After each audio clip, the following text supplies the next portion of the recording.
What's up, guys? This is another episode of Better Than Static. I am your host. Whenever you're listening, my name is Tyler, and with me, I have my buddy Chris. Hi. And Chris is here, and I have my buddy Lucas. Hey. And I have another guest. You're like, whoa. Well, they're not guests. Not a buddy, apparently. Well, no. You didn't let me get done with his intro yet, Chris. But we have another person on the episode, and he is a glorious friend to the podcast. I think this is his fourth episode being on. Fourth or third? Yeah, fourth. Fourth? Sweet. I think so. I think that's right. That's right. And he's also a buddy. He's been a buddy just as long as Chris and Lucas have been buddies, and all of us been buddies together. If you're a regular listener, his name is Jordan Allen, and you recognize him. Hey, it's me. So Jordan is a part of a band. They're called Jordan Allen the Bellwethers, and they play some awesome music. So if you haven't ever listened to that, you should go and listen to that. What would be the best thing to listen to your music on, Jordan? Spotify, I would say, if you've got it. If not, Apple Music, iTunes, Amazon, like pretty much anywhere online music is found, you can stream it or buy it. I know I primarily use Spotify, and now that we're on Spotify, you should use Spotify too. Just throwing that out there. So everyone that you love in this podcast episode is on Spotify, so why aren't you? That should be like Spotify's ad. Yes, I really prefer Spotify for sure. They give great stuff, and like it's not just, I don't know, you have so much options for different content, and they do a really good job. They have expanded their audio library. Before we start recording, I was talking about like my vision for this episode, because it'll be the episode right before Halloween, and so I wanted it to be like a creepy goosebump, what was Are You Afraid of the Dark was the Disney thing where they told it was Nick. Nickelodeon. Okay, so yeah. So if you've watched Nickelodeon, like you're a 90s kid like us, you've watched Are You Afraid of the Dark. I wanted it to be something like that, but my life isn't that exciting, and I don't have that many good stories. So maybe my friends on the episode have better stories, have actual stories more than me. So hopefully this episode will be great with that. And if not, we're just going to hang out and talk about stuff, because that's what a podcast is about.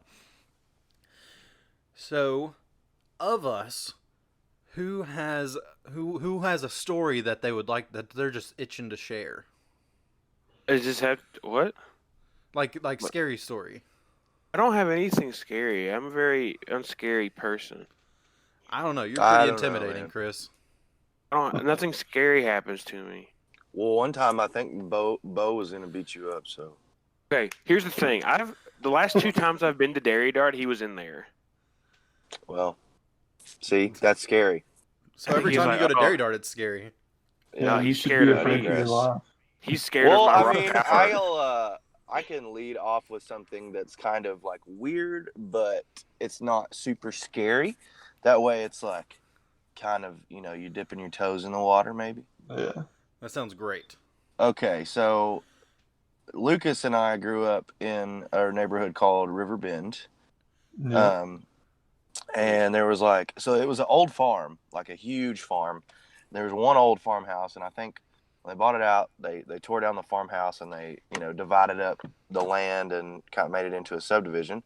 But there was like a whole bunch of like unused lots kind of in the back that joined together to form this big, like, I mean, I don't know.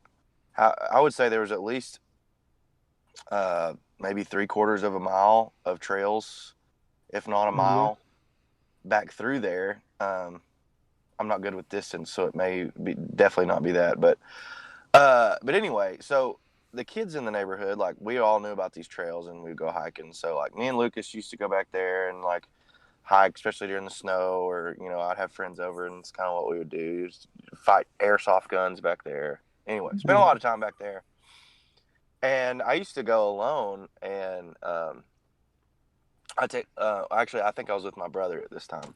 Me and my brother were hiking back there, and all of a sudden, like, we went off trail by accident, and then so we come to this. We're walking, and then all of a sudden we hear like a thump, like it sounded like something fell on the ground, But we couldn't. We looked around and we couldn't see anything. And then all of a sudden, it was like it wasn't there. It seemed like it wasn't there before. We didn't see it. There was like a cross fashioned out of two sticks, and it was like had like metal wiring and like holding the two sticks together. And it was like it looked like it had been placed in the ground and then kind of fell over. And then beside it was a. It was like almost. It wasn't a total complete like back part of a car, like a 50s car with tail fins. But it was like a little bit of it. Like, from what I can remember, the tail fin was definitely there. I could make that out. And like it was like kind of into the ground a little bit. And so I was like, well, that's weird. There's like this weird cross here, and like it looks like part of a crash car or a whole crash car. So I had a BlackBerry phone at the time. That tells you how long ago this was. Yeah. And I took it out and I took a picture of it, and like it was on my phone, and like it was all kind of like weird, and like you got a weird feeling about it. And then I went back home and to show my mom and dad, and I pulled out my phone, and the picture was like deleted. All traces of it were deleted. And then I've tried to find it since, like maybe 5 or 6 times. And I knew kind of the general area, and like I've never stumbled across it ever again. And so, I mean, it's kind of creepy, but not super weird. But it's still like, well, that was strange. Yeah, it makes you want to think like, what's the origin of the car? Is like right. Because one, how in the world did it ever get back that far? Because it's like pretty thick woods. Yeah, that's an old road. It's an old road, and they wrecked there. And that's where the people that were in the car died. That's and then now they're ghosts. It's a ghost car. I mean, maybe. I don't know. But see, like, what? Go ahead. Okay, I was gonna say, and the other thing is that, like, I'm sure this is true for both of us, but during the summer and fall and even winter, pretty much all year round, like, that's where you would go just to hang out, do anything. Like, I mean, we were back in those woods constantly. Yeah. Like, you knew every single piece of it. So, yeah. like, to not be able to find something you've been to is strange. For sure. Yeah. You're definitely right about that. I'd say from the time, I don't know, that our parents let us do stuff like and go adventure far out, probably from that time until at the end of high school. Definitely spent 6 or 7 years just constantly going through there. So yeah, he's right. Like, it's weird that I wouldn't be able to find it again, but I never did. Yeah, that is crazy. But I will say those woods, I think me and Lucas had talked about this once before, but like there's always, like, I swear, at least probably 80 to 85% of the time that I would go back there, as soon as I would go back there, you would start hearing like this hammering, like distant hammering. But it was all, you never heard it before. And then Lucas said he had heard it on a separate occasion. And it almost sounds like somebody was building a house. Yeah, but like always. Always, like constantly. For years. But it was only when you were back there. You would not hear it outside. And then you go into the woods, and all of a sudden it was like, oh, who's building a house? What it actually was the person in that car was trying to get out. They were trying to...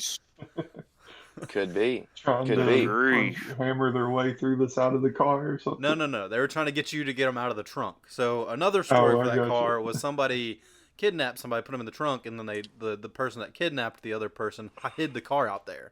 So the person died in the trunk of the car. Well, it could be. I don't know. There's many stories formulating in my head. Or like maybe when it was a farm, maybe that car just sat there and dilapidated and for 60 years. I don't know.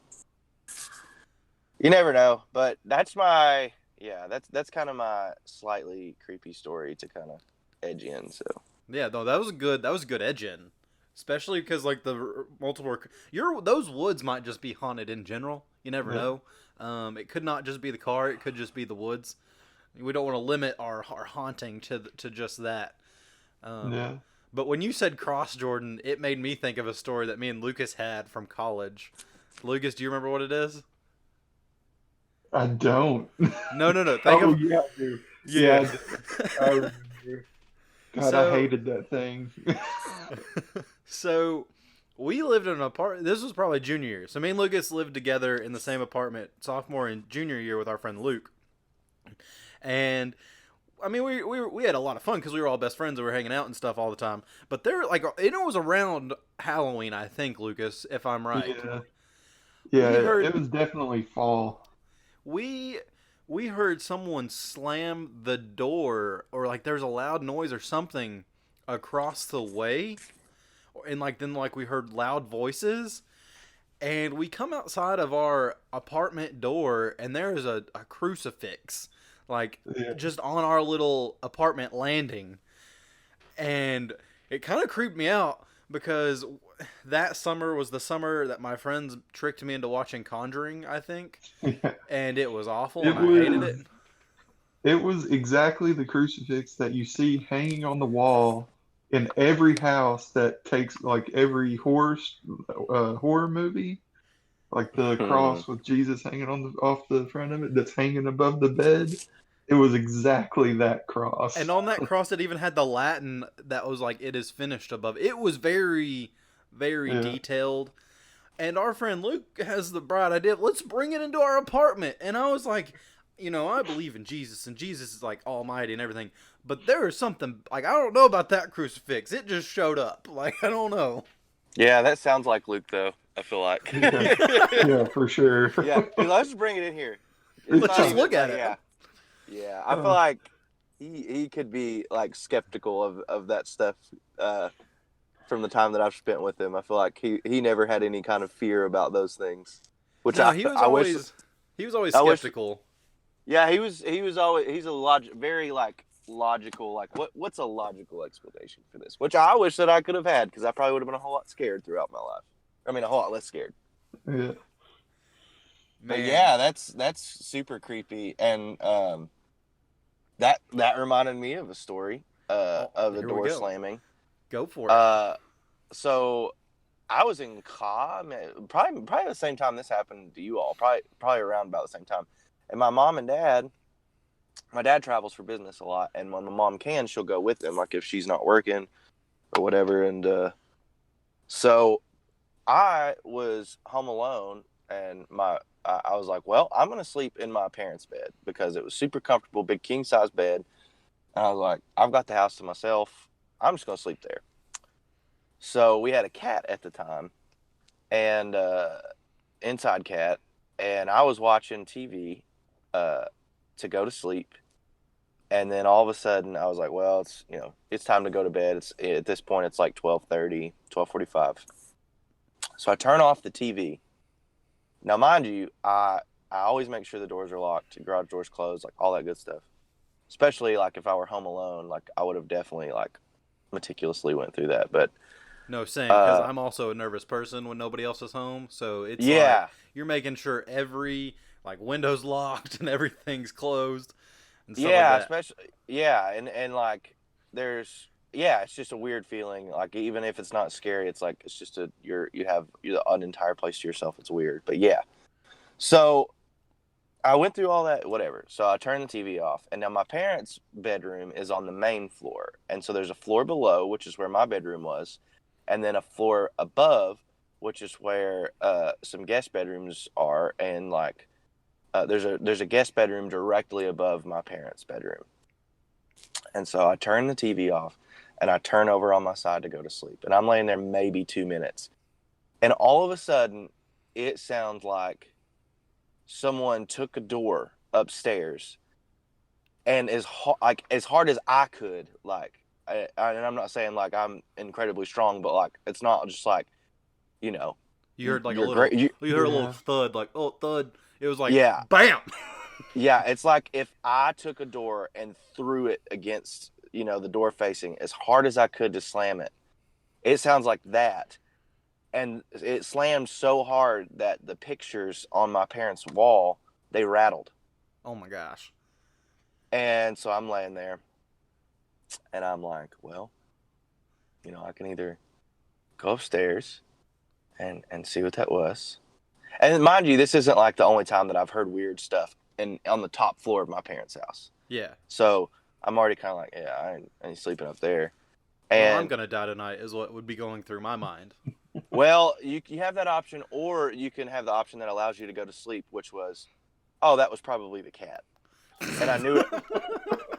I knew it wasn't, but that's what I had to tell myself. Yeah. And so, like, I rolled back over and turned the TV on and just left it on so that there was like some kind of background noise. So if it happened again, I would be like, oh, that was probably on the TV. But the next day, I was like, oh God, yeah, that was not the cat. And then like I told my mom and dad about it, and there's a screen door outside that when the wind is blowing really hard during a thunderstorm, it will open and close. Yeah. But it is not that hard. Like I've never heard that door shut that hard, and I could tell you, like it sounded like it was directly upstairs. Oh, So, I don't like that. Because I relate to the I'm creeped out when I'm home alone. I don't know how Lucas lives alone. I really don't. He is a much braver human than me. I think it's all about the space. Because see, I lived alone in Bowling Green, and I never once. I don't know. I think there's a feeling that you get that you just know, like, Yeah. this feels weird. So, I don't know.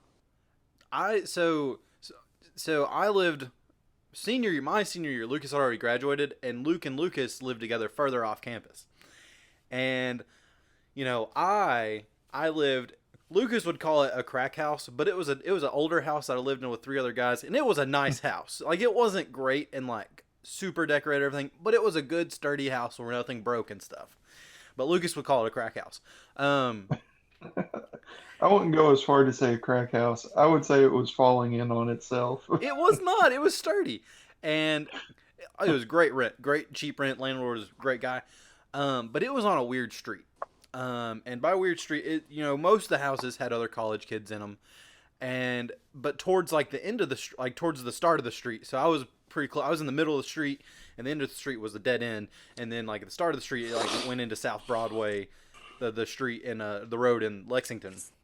And I would walk that way to go to certain places, like if I was going to Starbucks, because there was Starbucks in the road, or if I was going to Cookout or whatever. Well, it was like 12 o'clock at night one night, and I had just got done doing homework, and I didn't eat, and I was starving. So I was like, I'll walk over to Cookout and go get some dinner, because, why not? They're still open, and it's Cookout. I always need an excuse to go to Cookout. And I was walking, and I was kind of creeped out because, there wasn't a lot of traffic, and it was kind of quiet. I started hearing voices, and I'm like, oh, that's just some college, that's another college student house, and they're just they're up late because it's 12 at night, and they're just hanging out. And I keep walking towards the start of the street to go to Cookout, and it gets louder and louder, and, I listen to it, and it's nothing really coherent. It's just, words and mixed up, it was I don't know. It was weird. And I pass this one house and I hear, hello. And it freaked the crap out of me. But there was this old lady that lived there. And I turned and looked at her and said, oh, hey, how's it going tonight? She didn't even acknowledge me. Didn't even, it was, I don't know. Because she said hello and I heard hello and I turned and it creeped me out. I go, hey, how's it going? And stopped because I was like, oh, she's gonna talk. She's like, why are you out so late and stuff like that. And then I'll be like, well, I'm gonna cook out. I'm hungry or whatever. And I'll say good night, goodbye, whatever. Get out of there. Well, she after she said hello, and I said hi back. She didn't say anything. She just kind of looked off into the distance and started murmuring the weird words again that weren't coherent at all. And it could have been Latin. She could have been summoning Satan. I don't know. I know it creeped me out, and I was like, "All right, bye." And I just kept. I just was walking as quick as possible to where it didn't look weird, because I didn't know what she was doing. She might have had some demon speed or demon strength and started running after me. If I don't know, but I was afraid that if I was not natural, she would hop off the porch and go, ah, and start running after me. And I was like, oh my God, I can't outrun that. In a horror movie, if it takes running, I'm gonna die. I'm gonna die quicker than the couple that snuck off to have sex in a weird place. I'm gonna die quick in a horror movie. That's hilarious. Like, like my 4-year-old niece can outrun me. My 4-year-old niece can run like freaking cross country meets, and I can't even. I don't know. I might be able to walk them. But yeah, that's another creepy story I had. Chris, you got anything, man? Dude, no. I have a very. My life has been very creepless. I don't. Well, that's good. That's a definite positive strike in the column. I just have a lot of inconveniences. Well, let's hear an inconvenient story. Do you have one from this week? I have one from a couple weeks ago when I was. So I took a 3-day weekend because I had Columbus Day off from work, and so I was coming home on Columbus Day, and there's this road from North Carolina into Tennessee called the Tail of the Dragon. It's a really curvy road over mountains and stuff. It's a really popular motorcycle route. And so theoretically, if it's that curvy and that steep, maybe a tractor trailer shouldn't try to drive it. And I just get up to the top of the mountain and there's just a tractor trailer trying to go down the road. And he's like, I don't know. I just got on the road. I don't know what happened. And it added about 2 hours to my commute. So it was I was very mad. He got pulled over though. So I was like, yeah, idiot got pulled over. I thought for a second you were going to go into your Charles Barkley voice when you were doing the trucker impression. And I got real excited. That was the most terrible drive I've ever seen.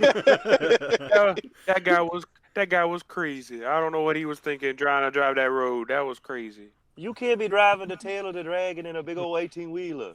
That guy's a knucklehead. What's he thinking trying to drive a tractor trailer over the mountain like that? That's crazy. What a I will knock you out of the way. I'm the round mound of rebound. Chris has the best George W. impression and the best Charles Barkley impression I have heard from someone who is not like a professional comedian. Yeah. He also does a great Sunday morning by. You're not getting that one out of me. You're not getting Sunday morning out of me. Listen, Chris, I'm just saying, if you did it, it'd be a great positive effect to the whole episode and to our whole podcast if you graced us with that. I'd have to have the backing track. It's just not the same otherwise.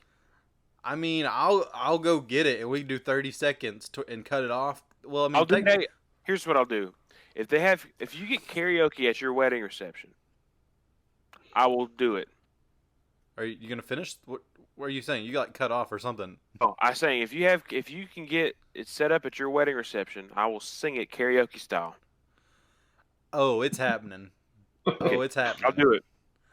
Man. Okay, that's a promise. That's great. Oh man, I have proof too. This will be great. This will be absolutely great because I'm sure Samantha's about it too. Because she listens. Do what, Chris? I said my palms are sweating. What? I've already made the commitment. Now my palms are sweaty. Knees weak, arms are heavy. Yeah. Don't vomit on your sweater, okay? I don't. Okay. Don't you vomit up Deborah's spaghetti now. Don't be doing that. Deborah worked too hard on that spaghetti for you to just throw it up on your sweater. And she probably knitted you that sweater. Lucas, have you had a weird experience in general, maybe in the woods back there or something? Or... I mean, definitely the woods. There's two specific times that came to mind immediately whenever Kirby prompted me for this episode. And both of them took place at night in the woods. Well, I mean, that seems like the perfect mix for anything creepy. Exactly. I mean, you would go at 1 o'clock in the middle of the day, and it would seem like it was almost dark as soon as you got back in there. Mm-hmm. But one of them was more strange than it was just spooky. But I know me and my neighbors, they were twins, and some of their friends got this, just awesome idea to play flashlight tag in the woods. That seems awful. Not just because it's creepy, but also I feel like if I'm playing that, I'm going to run into a tree branch or something and get knocked out.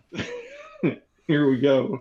So it was like, I don't know, it was probably like 10 or 11, or probably not that late, probably like 9 to 10 o'clock. And it was during the summer, so it was like in out of the woods, it was just kind of starting to get dark to being dark.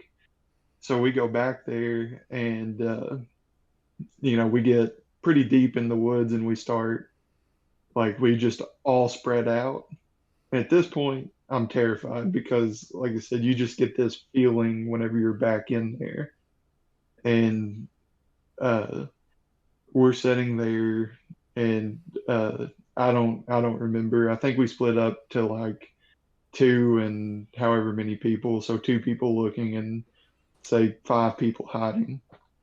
And I know I'm searching with one of my neighbors, and he sees somebody taking off running down one of the trails. So he takes off running. I'm a big slow dude, so he's faster than me. So he gets out in front of me. And I just see him run, nothing in front of him. And then his feet go up in the air, like up, like almost like he's Superman's, and then comes to a complete stop in the middle of the air. And I'm probably like 20 yards behind him or something like that. And it's absolutely terrifies me. And I run up to see like what happened. And there's just a 3 foot stretch of barbed wire strung up between two trees. Oh my And gosh. like, so he's just like hanging there, and I like pull him off of it and he's cut up and stuff. But uh and the guy that he was chasing like swore that he ran in between those two trees to get away from him. I don't know if he did or not, but it was just like a solid set of barbed wire, 3 strings across, strung up between two trees out in the middle of the woods, like not on a trail, just kind of off trail between two random trees. And that's all that was there.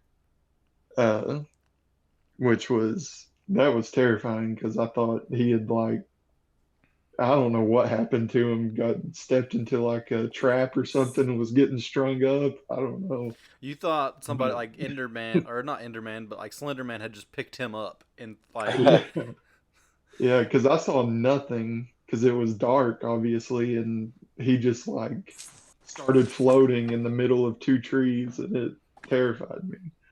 But uh, and then the other time I went back there at honestly, it was probably 2 o'clock in the morning with a bunch of my sister's friends because there's a graveyard back there. And well, that's it's why the whole like, woods are haunted, is because that's back yeah, there. Yeah, probably. I was actually gonna bring that up and say it should be noted that there is, and it's the old Yeah, family that's farm was there. It's yeah, their cemetery, but yeah. yeah. And aren't some of the graves like late 1800s, early 1900s? Probably. I've honestly, it's been I've maybe looked once or twice, but yeah, Yeah, I that's think all some I've of them were ever pretty old. been. Yeah, I Yeah, mean, because they're it's to the right in point. it's in the backyard of that house, Yeah, and yeah, I always felt like they were I gonna would be like, never live in that house. no, no, and I can, especially now I can't go because there's this grown man in your backyard with a flashlight. I don't know. I don't want to do that. Exactly. But yeah, Yeah. I mean, the graves are like to the point where most of them have like eroded away and you can't read anything on. yeah, Uh, but so, my sister's friends come in and I'm like, yeah, there's a graveyard back there. And I was like, there's a way you can just walk beside somebody's house and go to it because it was around Halloween and they were wanting to, do something spooky or whatever. And they were like, no, let's go in on this side and walk through the woods and come up the backside so that way we're not just walking through somebody's yard at 2 o'clock in the morning with some flashlights. I was like, okay, I know how to get there. So they basically were like, all right, let's go. And they're like, So, okay, that sounds like a great idea. Let's go to a yeah, graveyard. yeah. And at this point, like I've already had several different very creepy and spooky things happen. The knocking, and then oh, I just thought of another one. I'm pretty sure I saw somebody in one, and then found another gravestone. But I'll tell that one after this. But yeah, we walked uh, all the way, probably half a mile into the woods or something like that, and like just the noises, and I'm sure, like looking back on it, I hope it was just like animals or something running through the woods or whatever, but it was just like a constant, it almost felt like somebody was following us. It's like that guy that just runs and Get Out. Yeah, He's just running yeah. around behind you. Yeah, no, but yeah, no, it was just a terrifying, and then I'm pretty sure I didn't even make it to the graveyard. I'm pretty sure I led them out of another side, and we ended up just like walking along the edge to the graveyard and then just going back. I was like, I'm done. I can't do this. I'm terrified. I think I made up some excuse too, like, oh, I got lost. I couldn't see real well or something like that. Oh, I But gotta poop. I gotta go home. yeah, no, but I like, it seriously felt like somebody was watching us the entire time we were back there. There's Uh, a homeless guy that lived back there for a while, yeah, yeah, and we used to hang right out about in right there. his, Yeah, yeah, we used to hang out in his little uh, like camp thing he set up. yeah. Yeah, which was real smart, but Yeah, that is where I would have not like. Oh, let's go hang out in our hobo friend's house. That sounds like a great idea. yeah. Well, Well, he I had didn't a know that's what it was.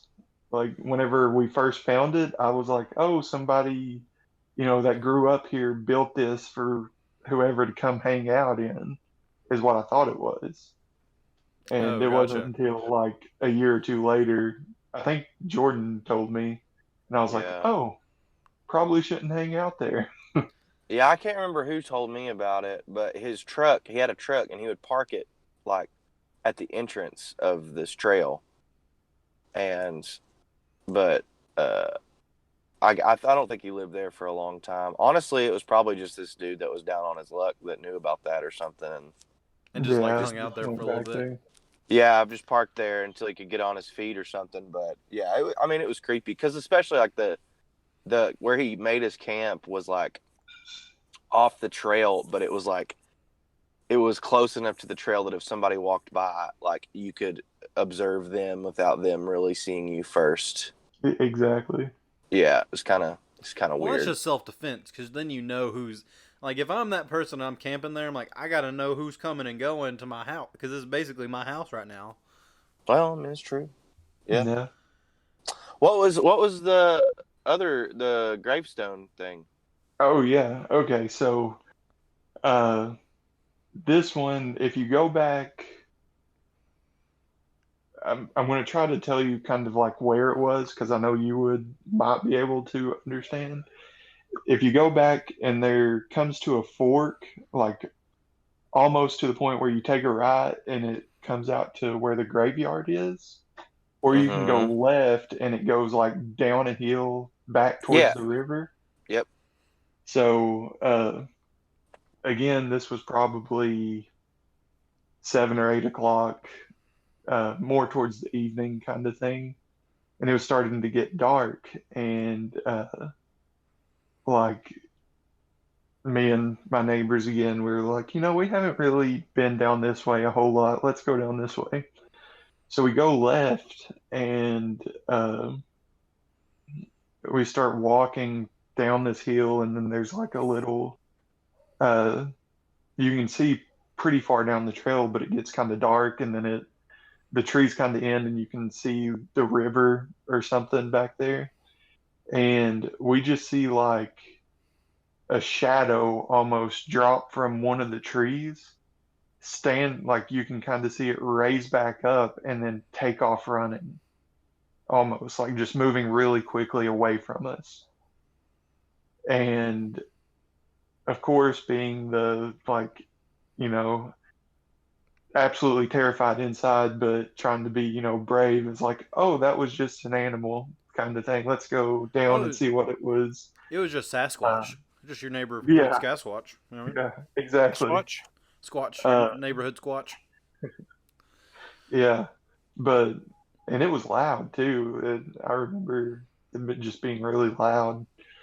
Uh, but anyway, walked down there and there was like kind of like a drop off on one of the hills to the side of us, and like looking back on it, I don't know if it was a gravestone or not. At the time, I was 100% convinced it was a gravestone, but I was too, that I was a little too scared for a while to go back and look at it. But it was like a piece of slab, like the size of gravestone, stuck into the ground, sticking up, kind of leaning back against this kind of drop off. And it was there, and right, almost right where we saw that shadow thing fall from the tree up top. And I know as soon as we like saw that, we all just kind of looked at each other and then started walking back up the trail and immediately out of the woods and straight back to each Straight of back our to home. homes. Yeah, it was like, I don't know if that's what we thought it was. And we're like, we're not going to mess with this. We're just going to leave. And then, but yeah, it was just like off trail, uh, back in there. And it was kind of that thing where it looked super old to where you couldn't read anything on it. And it looked like it had been kind of halfway forced out of the ground and it was just leaning up against the side of a hill. Yeah, but that was also terrifying. Oh no, that definitely sounds terrifying. I am with you on that being Yeah. terrifying. That's creepy. Which Yeah. around where we live, there are a couple haunted places. Not like, near River Bend or like near Ferriston where I live, but like in the vicinity of our town, like you have Tom Taylor Road that is supposedly haunted, and then you got Yeah. Devil's Creek that is supposedly haunted. And like Kentucky in general, like you have Octagon Hall, which is over in close to Bowling Green, that's kind of haunted or supposed to be haunted, and then you have Waverly Hills, that is haunted, that has been, I guess, proven to be haunted. I mean, I don't know how you, like, I guess you can prove that, but it's crazy of all the weird, like, not really anything specific to our, like, there's no big stories, but places are real creepy and maybe have some activity there. It's crazy. No. Yeah. Which have What's y'all? Tom Taylor? What's Tom Taylor Road? Tom Taylor Road. Do you know where the Kiwi, or not Kiwi Grocery, but Cold Hill Grocery is over in front of Pine Hill Church? Yes. So if you take the road past Pine Hill Church, there's a bunch of gravel roads, Oh yeah. and one I of know them exactly is, what you're talking about. yeah, it's back there, and it's one of the roads is Tom Taylor Road. And the story about Tom Taylor is I've heard multiple different stories, but the one like thing that kind of like relates all of the stories I heard is Tom Taylor was this guy, and I think he had multiple wives, and like the wives had daughters and stuff, and one night he had went crazy, and like killed all of his daughters and wives and threw them in a well. Well, like someone in the community had heard the screaming and stuff and went and like checked, and he saw like Tom throwing the bodies in the well, and he went to go get like the cops, and the cops came and they couldn't find Tom Taylor. They looked in the well and there were no bodies, but they went in the house and there was like pentagrams and like devil stuff in there, and like now that road is supposedly haunted. And I know of one story from like two guys that had went back there one night, and they have like a story, which I'll tell it, and I'll tell you who they are after, because I don't like to name drop. Like, I know Luke's okay with us name dropping him because he's been on the show before and like stuff like that. But these are like older men that my dad knows, and like I know the men because I know their kids. But they had went like hunting back there that one night, like raccoon hunting back there, and they borrowed one of the dudes, like one of the guys that was hunting, borrowed his dad's dogs. Well, they were road hunting, so they just put the dogs out and like let the dogs go in the woods. They just drove their truck down the road and waited to hear the dogs bark. And they get so far down there, and they're on Tom Taylor Road, and their truck shuts off. And they look at each other, and they're trying to think, well, what could it be? What could it be? And one of the guy driving pops the hood, and he's about to get out, and as he gets out, before he opens the door, he sees this old lady, this old white-haired lady, like crazy-haired white-haired lady, looking in the window, like pretty much point blank to the window, and it freaks both of them out, and they scream. Well, she like backs up, moves to like the hood of the truck, and like jumps across the hood off into the distance, like, and goes across the hood, and like they just see her vanish into the black, and they freak out. The dude driving tries to start the truck, it starts, and then they book it out of there, and they get back to the house, to the driver's house who borrowed his dad's dogs to go hunting. And the dad's like, well, where are my dog? Like, why y'all freaked out? And they told him the story, and he goes, well, where are my dogs? And so the son's friend that went, he goes, there's no reason to go back for your dogs because they've done been ate. But like, that's one of the activities I've heard on Tom Taylor Road. But that's creepy. Yeah, it's definitely creepy. And when we used to go snake hunting back there a lot, like not directly on Tom Taylor Road. I think we ended up on Tom Taylor Road one time. And my dad told us, and like one of the people that were snake hunting with us, like started taking pictures, like, oh, look at all these orbs, and I'm like, no, that's dust from the gravel road that we're driving on. But it is creepy because you've heard the stories, but I don't know, I've never had a story there. Yeah, but that's a creepy area. I've been back through there, but I didn't even know about Tom Taylor Road. So yeah, and I don't know which one is Tom Taylor Road. I don't think there's a sign for it. It's just everybody knows that one is Tom Taylor Road. Which, have y'all had any like stories on Devil's Creek? I've heard stories about Devil's Creek, and that's in Corbin, right? Yeah, that's one place I always tried to avoid. Like, it was Devil's Creek and Tom Taylor Road both. I was just like, I'm going to leave that for other people. Yeah. Yeah, I had a friend that went to Devil's Creek once though, and he was like, man, there's nothing there. And I was like, really? He's like, yeah. He's like, I went to that old satanic church, and he said, I peed on the foundation and said, come get me, Satan, or something like that. And he was like, nothing happened. I was like, oh, God. Like, well, you're brave. But that's what he's told me. But he's the only person that I've ever. Like, I mean, I've heard stories from like some of my friends in high school that have been to Devil's Creek, and it was a very similar story. I think the creepiest one was a very similar story to the one that Kirby just told. They had, I think one of them was driving a Charger or a Challenger or something like that at the time, and they went down to, I think they said fish or go see the water or something like that, and they were carrying flashlights, and they were about halfway down to the water, and every single one of their flashlights turned off, and it was like, probably midnight or something, and so it's completely pitch black, and they said they heard something like running towards them, so they just took off running back up to the road to get back into the car. And they said that I think one of their flashlights finally came back on about 20 feet from where they were at, so they started running back up, and got in the car, and it was a a brand new Challenger or something, and he went to turn it on, and it didn't roll over, nothing. It was just completely dead.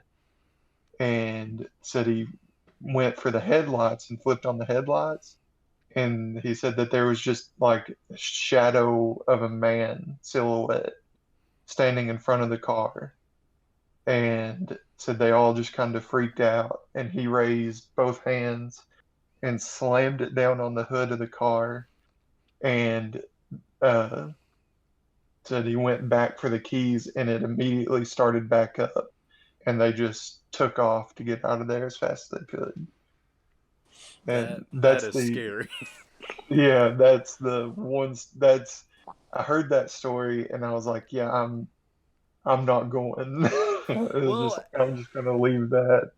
All of the stories that I've heard about Devil Creek all have like this shadow figure. Like the one that I heard, I've heard 4, and one of them was the one you had heard, and then the other 3 were like people that went and saw like this giant black mass. It wasn't like a guy, but it was just this like, it had shape to it, but it was just a giant black thing in the middle of the road, and they immediately like tucked tail and ran. Well, not ran, but like got their cars out of there and stuff. Because one of the people that told me the story was my calculus teacher's daughter, and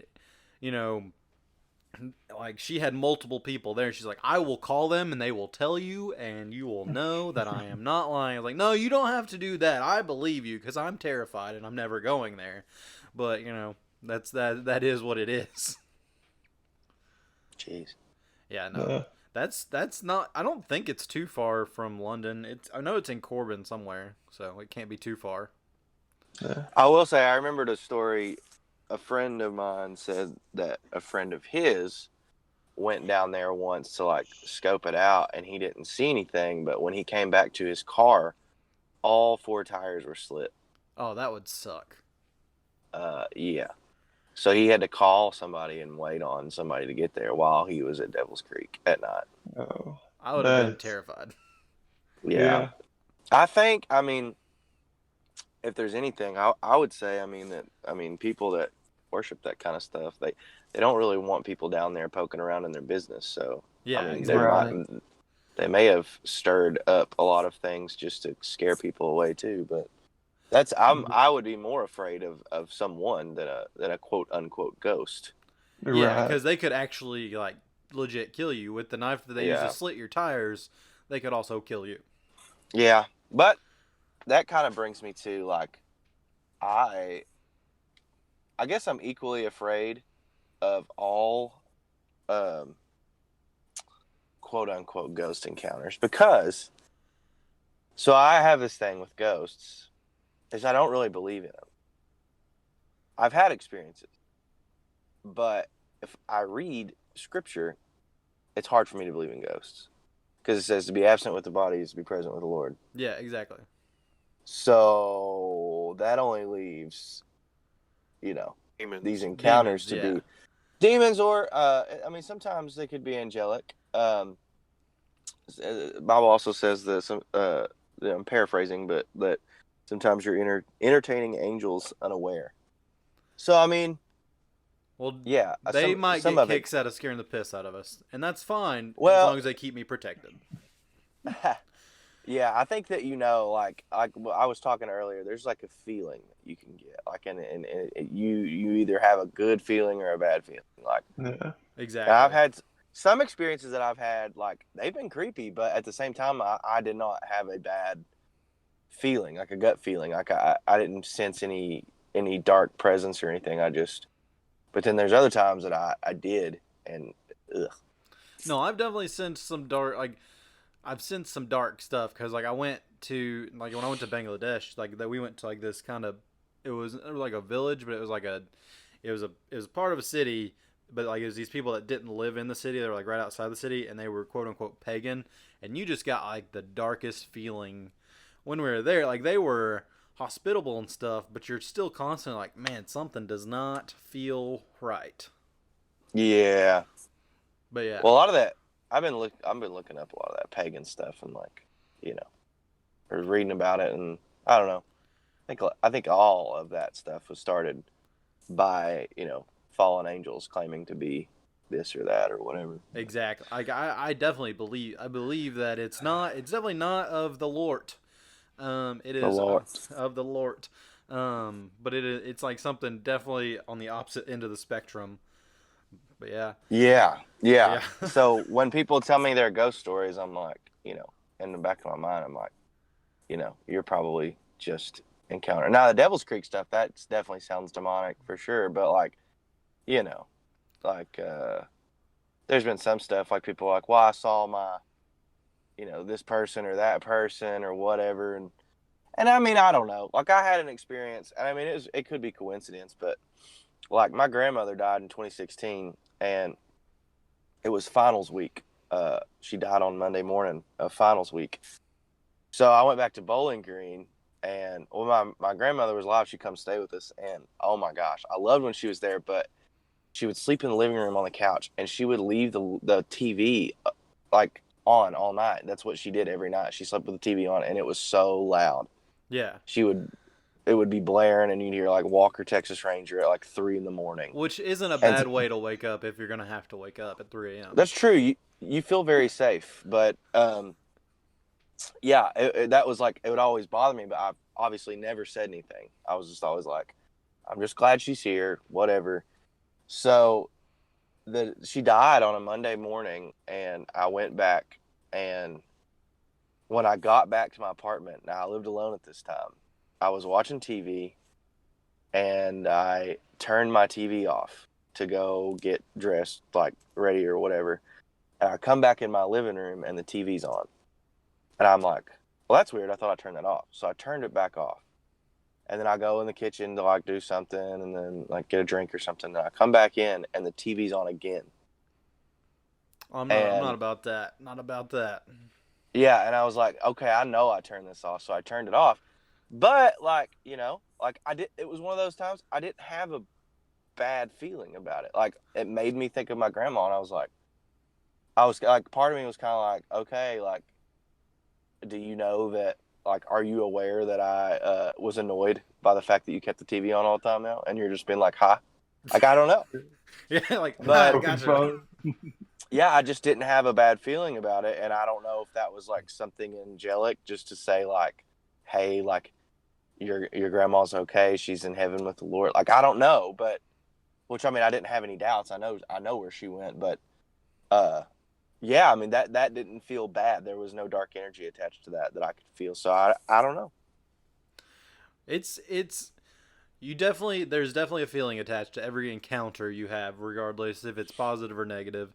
And I think it's really cool that we have all these stories, because you get to have like a cool Halloween episode with your friends and hang out. And then also you get those reminders of, oh hey, I'm thinking of my grandma right now, because you can sometimes get the good ones out too.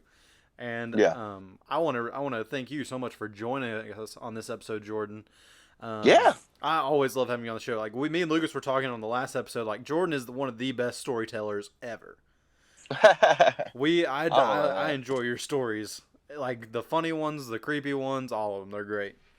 Oh, well, thank you. I appreciate that. Yeah. And if y'all liked having Jordan on the show, definitely email us and tell us, because Jordan is a friend of the show. He's always welcome. I think we're going to try to do an episode. We were vaguely talking about trying to get his whole band, Jordan Allen and the Bellwethers, so get all the Bellwethers on the show too, because we now have this cool little like multi-track recording thing I just found out for this episode. So hopefully that gave you all great audio content, and hopefully it'll facilitate that awesome episode that is going to be in the future sometime. Jordan, I know you had a show last night, and that was in Virginia. You have one tonight in Virginia. So this episode comes out Monday. Do you have any shows coming up after this releases on Monday? Well, we have a weekend off next weekend, but then the weekend after that, we're going to be in Pikeville, Kentucky, on Saturday night, November 9th, and that's at Bank 253, and we're going to be playing with a local guy there named Johnny Pop Day. But there's actually there's quite a bit of local stuff coming up next month, and I don't know how many local to London and Corbin listeners, there are. But something I wanted to bring up on November 15th, my good friend Nicholas Jamerson, who's a great songwriter, he's coming to You and Me Coffee and Tea for a solo acoustic like songwriter thing, and it's a big deal that Nick is coming to there. Yeah, exactly. And he's going to be sharing his songs and stories behind them, like it's part of the Heart of the Mountains thing that I started last year, and so it'll be about an hour to an hour and a half of music, and it's going to be an interview type setting. My brother is going to be there interviewing Nick to talk about the songs, and so I wanted to plug that. If anybody's local and like you enjoy songwriting, like you should definitely go check that out. And then November 30th, we are going to be playing Second and Main in Corbin with a band from Covington called Brother Smith, and then closing the night is going to be Nicholas Jamerson and the Morning Jays, which is a band that I'm also a part of. So that's a big band, or a big 3-band night in Corbin, November 30th at Second and Main, and it's $15 advance ticket, $20 at the door. So make sure that you all check that out if you're local to London or Corbin. I think the last time we had you on, it was right before your show, the first show at Second and Main you had. It was, yeah. It was your release of Gamble and Layla Joe. Layla Joe, yeah. Yes, yeah. Which was an awesome night. It was me and Samantha went. That was like one of our I think it was our third date. Me and Samantha, my now fiance, went to. To brag about it. Well, Chris, you were there too. I was going to say, and my buddy Chris was there. And the venue, the venue is awesome there, and the music is going to be amazing. So you guys should definitely be there for that. Yes. And I'm trying to think of anything else. And you said Spotify is where you primarily think is the best for people to catch your stuff, right? For sure, yeah. I would do Spotify. Or I mean, if you just want to come to the show and buy a record, like we make at least way more than we would make on Spotify. But if you are into Spotify, I am too. I can't say anything about that. I stream all kinds of people's music, so. Yeah, and you're not gonna be disappointed if you get a CD or listen to it on Spotify. Jordan's music is phenomenal. I love it. I know Chris and Lucas also enjoy it. I mean, man, the last show we went to at Mirror Twin was great. The Second and Main show was great. If you're in town, definitely go, because they're always fun. Jordan gets the crowd into a couple of his songs, and it's always fun, and it's just good energy while you're there. He and his crew are entertainers to the highest extent, and just phenomenal at what they do. So definitely check Jordan Allen and the Bellwethers. Be on the lookout for Nicholas Jamerson, right? Yep, Nicholas Jamerson. And just thank you again, Jordan. We had a blast. I hope Chris and Lucas had a blast too. I always enjoy getting all my friends together on an episode. But yeah, thank you guys for listening. Hopefully you enjoyed it, and hopefully this episode has been better than static. We will catch you guys next time. See ya.